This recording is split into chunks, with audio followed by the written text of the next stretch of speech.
felt like I was a part of the community, and I feel very happy to be a part of this. 9-year-old Clark Rains is beaming with confidence. He and big brother Silas have every reason to. I'm strong, fast, being the first, famous, smart, and perfect.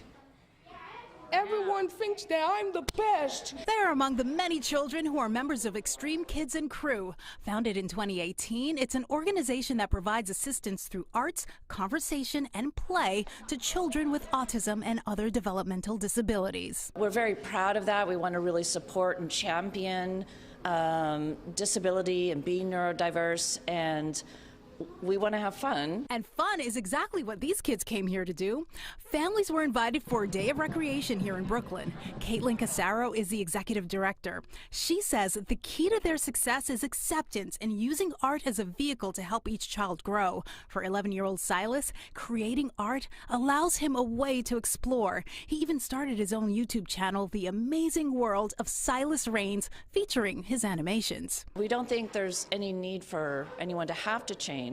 We do recognize that there are things in the social and emotional world that the individual themselves might want to get a little better at. Both art and music offer a perfect way to do just that, which aren't always included in school curriculums.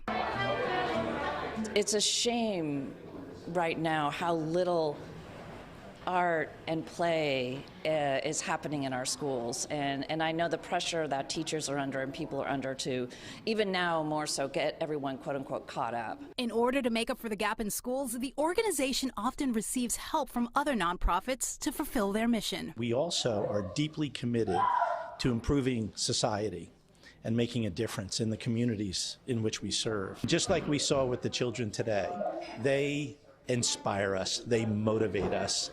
They are the reason that it's so easy for us to have a program. And with back to school just around the corner, Extreme Kids and Crew will continue to partner with New York City schools and other arts organizations around the city. For more information on how you can get involved, be sure to visit our website, PIX11.com. In Brooklyn, I'm Stacey Ann Gooden, PIX11 News.